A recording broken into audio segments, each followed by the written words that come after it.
Here's a super common mistake people make when trying to bring up a lagging body part. They add volume to that body part, but they don't take that volume away from other body parts. In other words, they end up overtraining trying to bring up a lagging body part. We talked about this with a recent caller, yeah? We did. This is a common mistake. Is that where somebody, because you have like, studies will show that a certain amount of volume will provide the best results per body part, volume being like total sets, reps, weight that you'd work for that body part. And then there's a total amount of volume that your body can handle just overall, right? And if you exceed that, then you're going to get diminishing returns.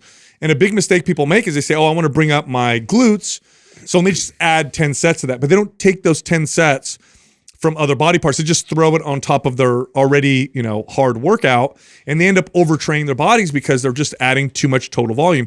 Instead, what you need to do is take that volume away from maybe body parts that are strong, areas that you don't necessarily need to focus on. So that way you can apply that to the lagging body part. And then all of a sudden you'll see results. It's that old fallacy that more work will equal more results. Yes. I mean, I did this. I think you think you're not doing enough, but really in a sense too, it's the overall. So you have to make sure you count for everything else. Yeah. I did this when I increased the frequency of training my total body. I know you said you did the same thing, Adam, where it's like, oh, look, studies are showing hitting a body part 2 or 3 days a week is ideal or better than 1 day a week. So I didn't cut my volume into 3. I just tripled my volume. So I did 20 sets for body part, 3 days a week. And then I was like, why isn't this working? Why is my body not responding? You have to account for all that. And this is just one of them. And we think because it's applied to a different body part that it doesn't affect the whole body, but it does. There's like body part specific volume, and then there's total body volume, and there's a limit to both. Yeah, and do you think too that it depends on what muscle you're talking about too, right? Because obviously if you're trying to develop, let's say, the back, the legs, the chest, a bigger muscle, versus like tricep and bicep. Sometimes I feel like I can just increase a little bit more volume or frequency with my bis and tris and not really change anything else and see a difference versus, oh, I want to build my back or my legs. I had to be very careful on how much more volume I add to those things because of how much overall damage they do to the entire body. I would say it's probably, because yes, that's true, 100% I agree with you, but I also think it's probably a better rule of thumb.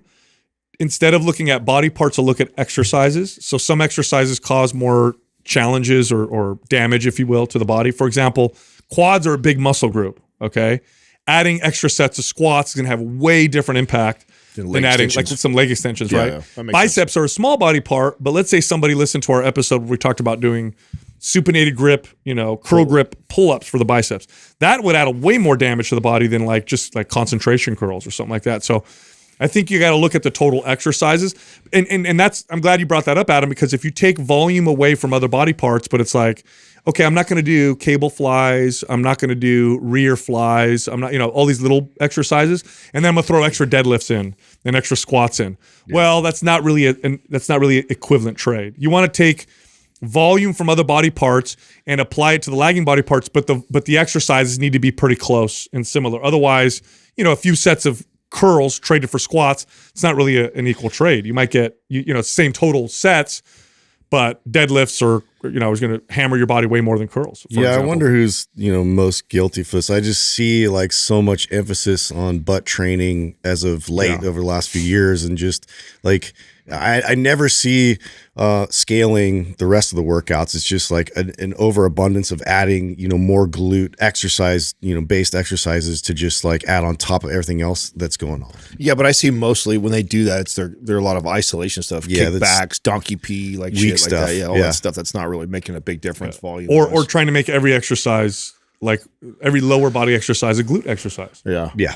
So now I'm going to put, I'm going to do bands around my legs so I can do abduction while doing a squat or while doing a stiff-legged deadlift or while doing, which there's correctional exercise components to that, but yeah, it's not necessarily going to build your butt more, for example. But this whole like volume trading, nobody does it.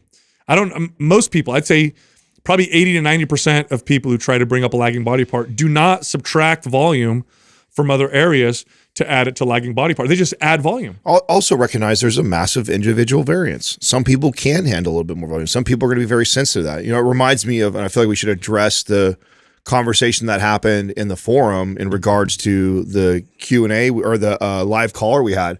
We had a live caller, that lady who said that the MAPS anabolic wasn't helping her legs grow. And then that triggered somebody in the forum to be like, see, I wish the guys would listen when women say that there's not enough leg volume in MAPS anabolic. And, my response to that was, okay, well, we've had a handful of women that have made that comment. Then we've also had, 30, 40,000 women say that it is perfect. That's why we have mods. That's why we tell people to run the program one time through exactly and then adjust it and modify it to your body. We wouldn't go back and rewrite the entire program because a handful of people said it wasn't enough volume for them, Yeah, the individualized aspect of workouts is so important. To be honest with you, I don't know if I'd want to put a workout out without a corresponding podcast so we could explain to people how. Oh, I know. How can you explain all the nuances and the details of like how to navigate through all this? Yeah, but I caution people, because if you don't have tons of experience training your body and being objective or training other people, then follow programming as it's laid out, so long as it's good programming written by good people. I think we all know what we're doing here. So follow it 1 or 2 times through, then make adjustments, because oftentimes your initial thought or how you want to modify it is wrong, because you don't necessarily know how to program workouts and what works and what doesn't work. But that being said, there's always an individual variance. People respond quite differently. Some people have body parts that respond well and others not so well. And, there's different context and age and hormone levels and all that stuff. So, although I would say that is the exception to the rule, because for the most part, when I have somebody like that, and then I do a deep dive in their nutrition, their rest, all the other variables that go into play when it comes to seeing results, their technique, their biomechanics, like I start to address all that. And it's like, oh, okay, it's not the programming, this wasn't working right, or you weren't doing this correctly, or you weren't feeding your body correctly, or you were overstressing your body. And so many times it's not that. Now, there is the occasion, to your point, that somebody is very, very sensitive to volume and they just need barely any, or there's people that need a lot more to stimulate and to grow. But I think for the most part, if it's solid programming and there's just no growth or no response happening, more likely than not, it's actually something else that's going on that we haven't addressed. Yeah, and the problem is with individualizing your workouts when you're not like super experienced, is that you don't know what you don't know. So you're basing your decisions oftentimes with your workouts based off of things that may not be important to consider, like how sore you got, or how tired you were, or how sweaty the workout made you, or looking at the workout and being like, I feel like my arms got a harder workout than my legs. Like I feel like, right? You hear this quite a bit. Like this, it feels this particular way, which often is wrong. It took me a long time. I still struggle with this, by the way. The whole like it feels a particular way. Like I tend to overtrain. Even now, I've been doing this for 30 years on myself, over 20 years for other people.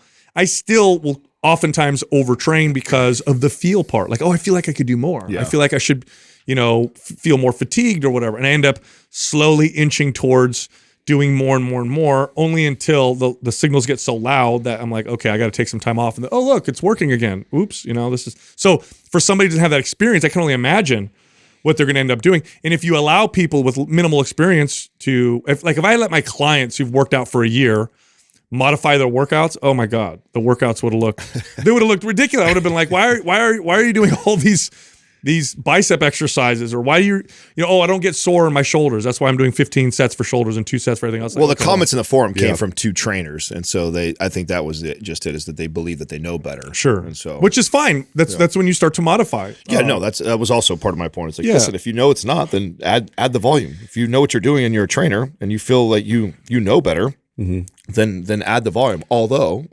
I would say that's not normally the case. Normally it's something else, Yeah. But to think that anabolic does not have a lot of leg volume is crazy to me. Every workout starts off with a lower body movement, whether it's a deadlift or a squat, and a big variation. One. And I feel like too, it was a good introduction to those compound lifts that I feel like a lot of people avoid, and they just go right to the leg extension and the kickbacks and all that kind of stuff. And so, to really get them to focus on creating that loud signal and like loading substantial weight. Yeah. That was always a difficult step with female clients that I'd have. Yeah, no, big one.